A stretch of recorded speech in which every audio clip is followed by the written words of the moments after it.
तो जिसका डर था वही हो गया। एक जमाने में अमेरिका ने जिन देशों को एक्सेस ऑफ ईविल कहा था, एक्सेस ऑफ ईविल, उन देशों में से दो बड़े देशों ने हमास को मदद कर दी।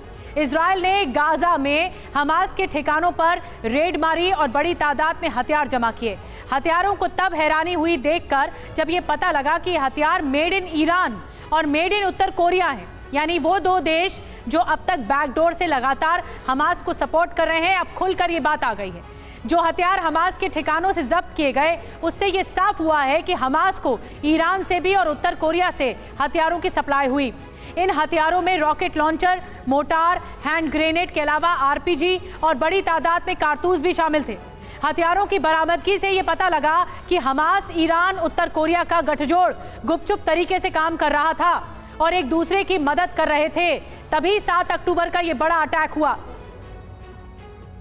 और हमास को उत्तर कोरिया, ईरान की मदद के सबूत कल मिले, लेकिन TV9 भारतवर्ष ने हथियार मिलने के 24 घंटे पहले ही ये आपको बता दिया था कि गाजा में उत्तर कोरिया और ईरान से हथियार पहुंचाए जा रहे हैं और हमास के लड़ाके ईरान उत्तर कोरिया के हथियारों का इस्तेमाल कर रहे हैं।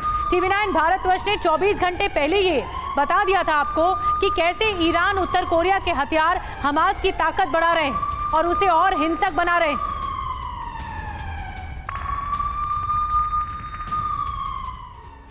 और ईरान ने संकेत दिए कि हथियार उत्तर कोरिया ने दिए थे, ये संकेत दिए गए ईरान की तरफ से। आपको दिखाते हैं कि कैसे TV9 ने 19 अक्टूबर यानी गुरुवार को दोपहर 2 बजे इस खबर को ब्रेक किया था और पूरी डिटेल आपको बताई थी।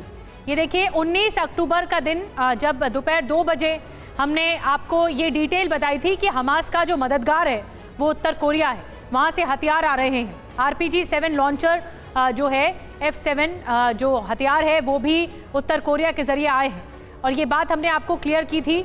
19 अक्टूबर को पहले ही बता दिया था, लेकिन अब पुख्ता तौर पर ये सामने आ रहा है कि उत्तर कोरिया, ईरान से हथियार मिले।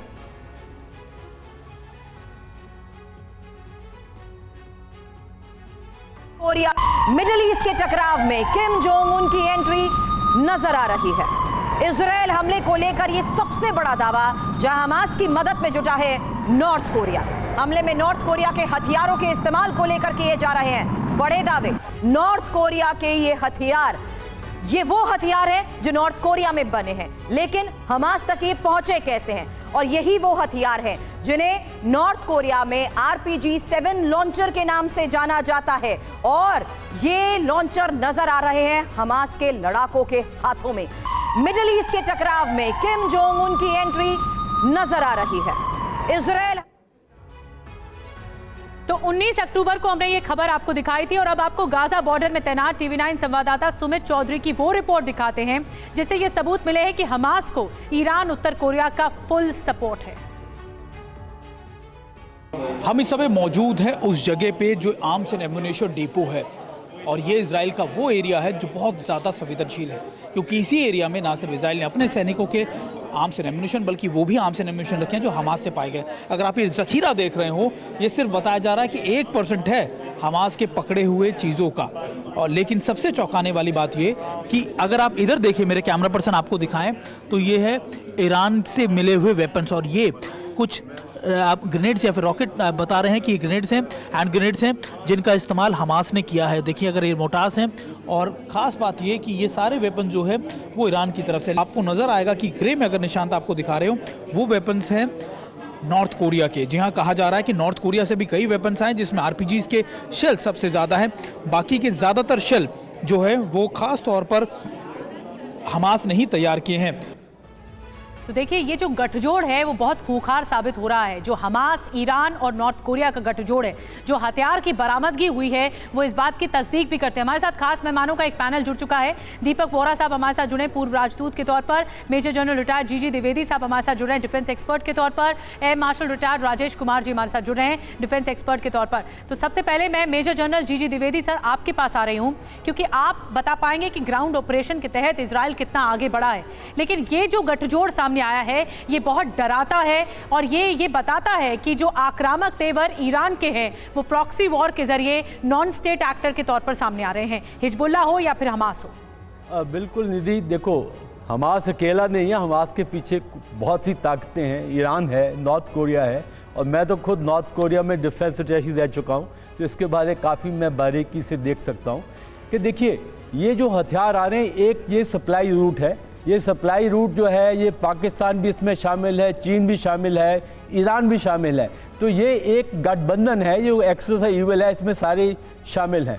दूसरी बात है, ये जो हथियार हैं ये नॉर्थ कोरिया में भी बनते हैं और नॉर्थ कोरिया से रॉ मटेरियल भी जाता है, जो कि हमास खुद भी इनको आगे तैयार कर सकता है। दूसरी बात है कि इस समय जो एक तो सामने कलाकार हैं वो है इजराइल और हमास, उसके पीछे ईरान खड़ा है, और साथ ही साथ आप देखेंगे नॉर्थ कोरिया है, चीन है, रशिया का भी इसमें किरदार है। मोटी बात हमें ये समझनी होगी कि ये युद्ध जो चल रहा है ये लंबा चलेगा, क्योंकि जब एक कन्वेंशनल फौज एक आतंकी फौज से लड़ती है तो वो बहुत ही आतंकियों से लड़ती है, तो वो युद्ध बहुत लंबा हो जाता है, क्योंकि रणनीति अलग होती है। और दूसरा है अमेरिका और उसकी मदद क्या है, क्योंकि अमेरिका ने पूरा अपनी तैनाती कर दी है समुद्र के अंदर। क्यों? क्योंकि इसकी वार्निंग है ईरान को, लेबनान को और बाकी कि अगर आप इसमें आए तो आपको बहुत उसका जोखिम उठाना पड़ेगा।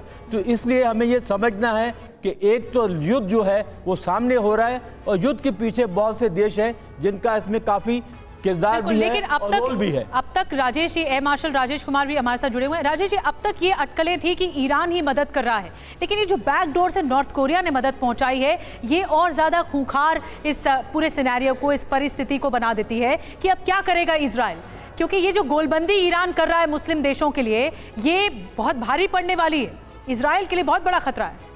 देखिए, खतरा तो बना ही हुआ है, क्योंकि इतने सारे लोग, देखिए इजराइल पे हमेशा खतरा रहा है। चारों तरफ देश 350 मिलियन लोग उनको डोमिनेट करने की कोशिश कर रहे हैं कब से, 1948 से। तो ये तो उनकी हिस्ट्री है। लेकिन ये जो नॉर्थ कोरिया का जो एंगल है, अब नॉर्थ कोरिया ऐसा देश है जो इतने साल से सैंक्शंस पे है, तो उसको तो कहीं भी मौका मिलेगा हथियार प्रोवाइड करने का, वो उसको तो पैसा चाहिए।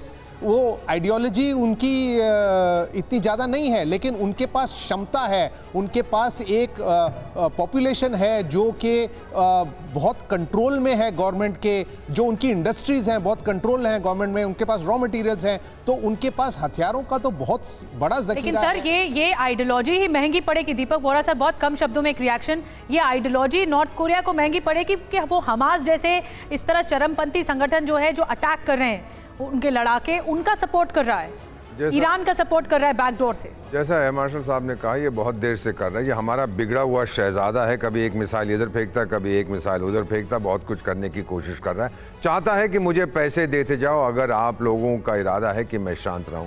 That's basically it. और ये हथियार जो जा रहे हैं पाकिस्तान होते हुए फिर ईरान, फिर वो जाते हैं मैम इजिप्ट, और वहाँ से गाज़ा मेट्रो शुरू होती है, जो उनकी सुरंगें हैं उसके ज़रिए जाया करते थे। अब इजिप्ट ने पानी वानी डाल के बंद कर दिया, लेकिन कहीं से ये हथियार अभी भी पहुँच रहे हैं। बिल्कुल बड़ी बात आप कह रहे हैं कि सुरंगों के जरिए इस हथियारों की सप्लाई हुई, और ये सबूत सामने है